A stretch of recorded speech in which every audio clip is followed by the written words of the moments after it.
like I looked at your website and it said under Public Works is water. You folks have some goals, and when I looked at that, I said to myself, water, oh, you're only concerned with the quality of water that we drink. But would you put the scope of what you and your folks are concerned with respect to water?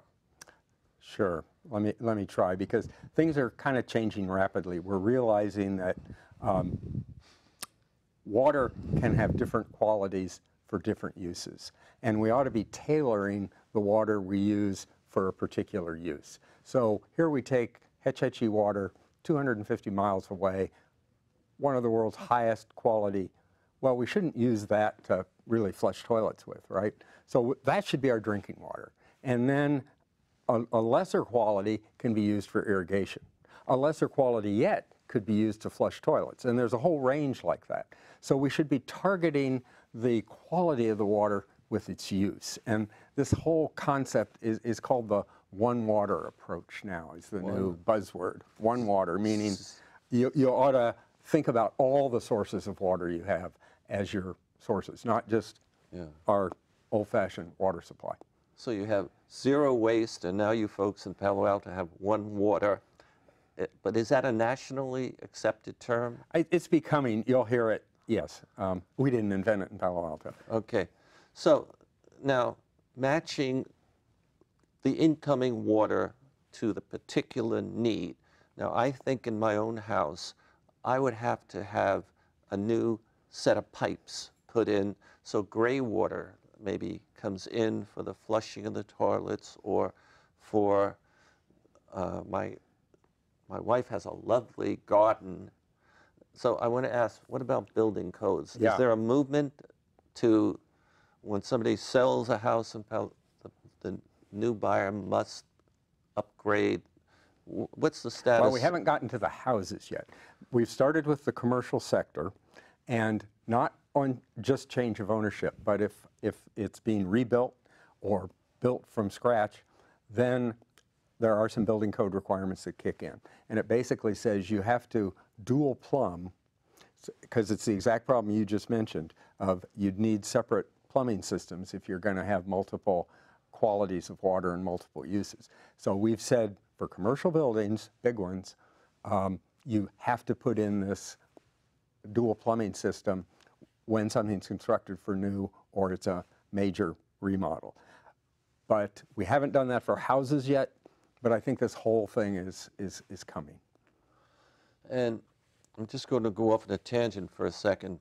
I know you know Pat Burt, who's been a mayor several times and on the council.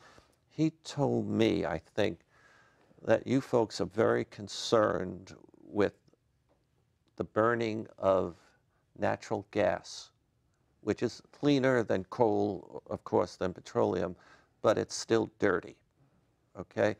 And I think he told me your city was working to change the building codes so it would encourage people to use more electricity than gas. Is that in your area? Is that something that rings true?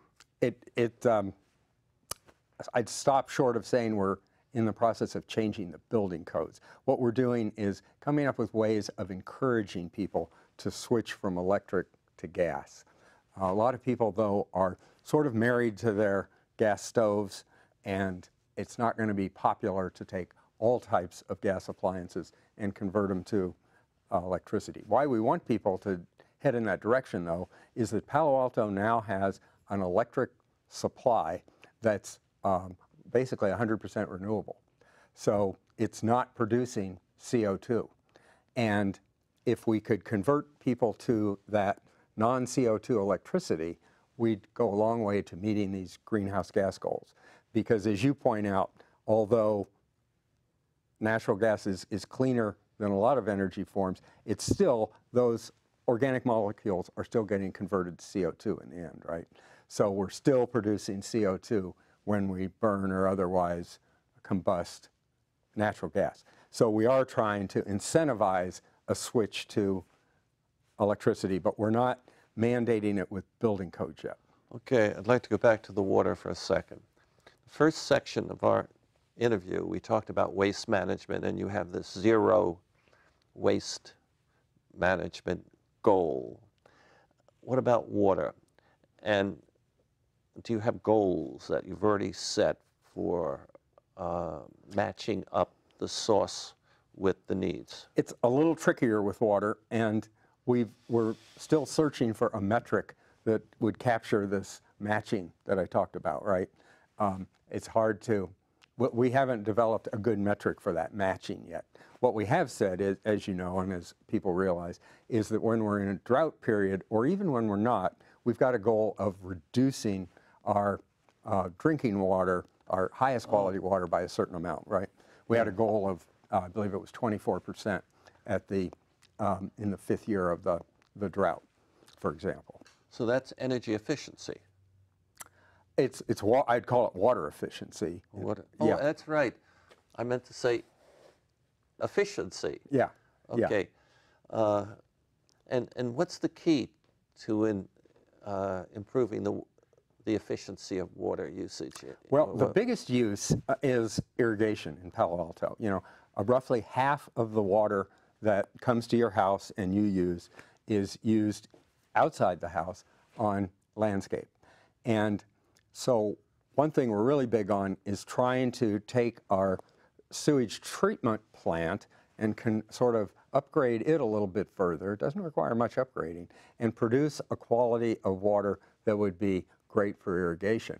And then we could, if we could put this distribution system in place, which is expensive, and that's a constraint, but if we could get it distributed to the houses, then we could get a 50% reduction approximately in the drinking water that's used, the stuff that's used on landscape irrigation currently.